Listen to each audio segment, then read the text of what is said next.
Em outubro de 2019 eu adoeci.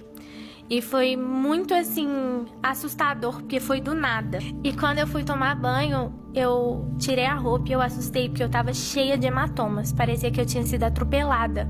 E nessa hora, minha mãe se desesperou. Ela falou assim, filha, vai pro hospital agora. E eu fui pro hospital. E aí, quando eu fui mostrar pro médico os hematomas já tinham se quadruplicado. E eles nasciam hematomas na frente dos médicos. E o médico nunca tinha visto aquilo. E aí ele, só um minuto que eu vou chamar outro médico. E aí veio esse médico, ele, só um minuto que eu vou chamar outro médico. E começou a chamar um, outro, até que já tinham vindo 15 médicos. E nenhum dos médicos sabiam o que eu tinha. E a gente começou a procurar os melhores médicos que a gente podia. E eu fazia exames, tinha um dia que eu fazia 75 exames. E nada, ninguém sabia o que eu tinha. E tipo, a gente já tinha procurado os melhores médicos do Brasil. E você sentar na frente de um dos melhores. E ele falou assim, olha, tem coisas que a medicina não é capaz de explicar. Tem doenças que a gente não entende.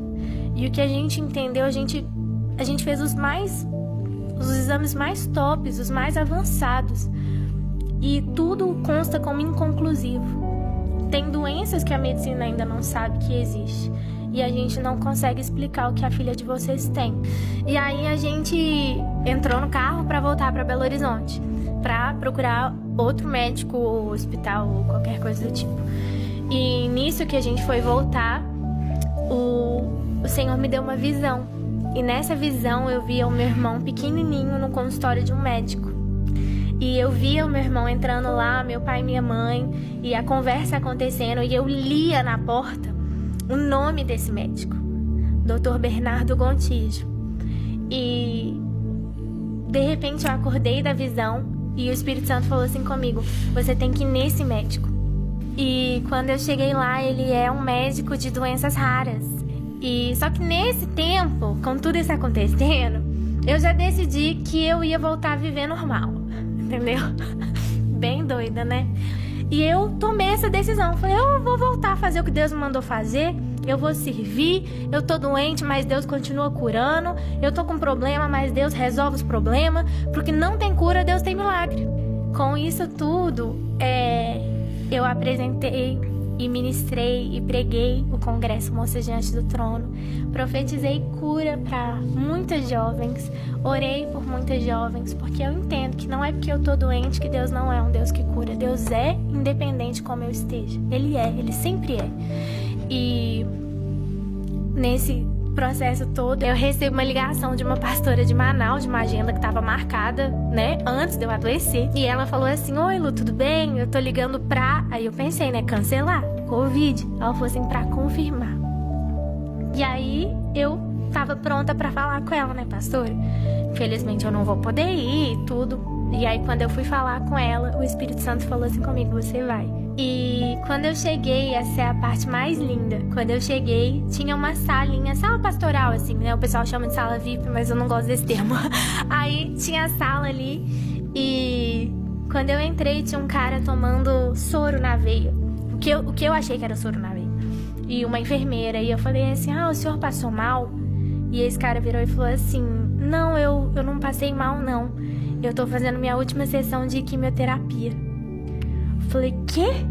Ele falou assim, eu não quis deixar de vir. E eu tenho um câncer terminal. Eu tenho um câncer de 11 centímetros. E eu vim pra cá e eu tô fazendo minha última sessão de quimio. E quando ele falou isso, eu esqueci que eu tava doente. E eu saí correndo, eu ajoelhei nos pés dele e eu comecei a orar. E eu orava e eu falava, Senhor, cura a vida desse homem, Deus, cura a vida desse homem. O Senhor morreu na cruz pelas nossas dores e enfermidades também, Senhor, cura a vida dele. Eu orava por ele e de repente a pastora encostou em mim e ela falou assim, Lu, sua banda já tá lá em cima, os meninos já estão tocando. Eu saí correndo, eu falei assim, você tá curado, você crê? Aí ele, amém. E eu saí correndo e fui ministrar. E quase 99,9% dos congressos eu faço o louvor e a pregação, mas nesse era só o louvor. E aí eu falei assim, eu ministrei, foi um poder, assim, poucas vezes eu senti esse poder do Senhor nessa ministração. Eu acho que literalmente, né, era entre vida e morte ali. E quando terminou a minha ministração, eles falam, com vocês o pastor da noite. E entra o cara. ele vira e fala assim, ó, tem 11 anos que eu luto contra o câncer e eu já tô no estágio terminal, mas enquanto eu viver eu vou fazer o que Deus me chamou pra fazer. E ele começou a pregar e eu lembro que eu falei, nossa, 11 anos que as pessoas oram por ele, quem sou eu? E saímos de lá, eu voltei, né, pro lugar onde eu tava e quando eu fui tomar banho, assim como no começo desse testemunho, eu tirei a roupa e eu não tinha mais nenhum hematoma. Enquanto eu orava para que outra pessoa fosse curada, Deus me curou. E o mais lindo, pastor, é que quando eu voltei, eu liguei pro meu médico, eu falei assim, doutor, eu fui curada.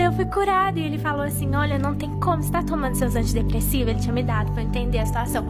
Eu falei, não tô, porque eu não tô precisando disso. Eu falei assim, eu fui curada. Ele falou, não tem jeito de você ter sido curada, isso é uma doença que não tem cura. Eu falei, quando eu voltar, você vai me ver, eu fui curada. E quando eu voltei, ele e os 15 médicos atestaram que eu fui a primeira pessoa a ser curada dessa doença. E pra finalizar, nesse dia que eu recebi o atestado de cura, e eu recebo um WhatsApp. E esse WhatsApp falava assim, oi Lu, tudo bem? É o pastor que ministrou com você em Manaus. A pastora Luciana, que era a pastora que nos convidou, me passou seu número e eu queria que você visse esse documento que eu tô te mandando. E quando eu abri o documento, falava assim, e nenhuma célula cancerígena se encontra mais presente. Meu! Esse é o nosso Deus. Gente, olha...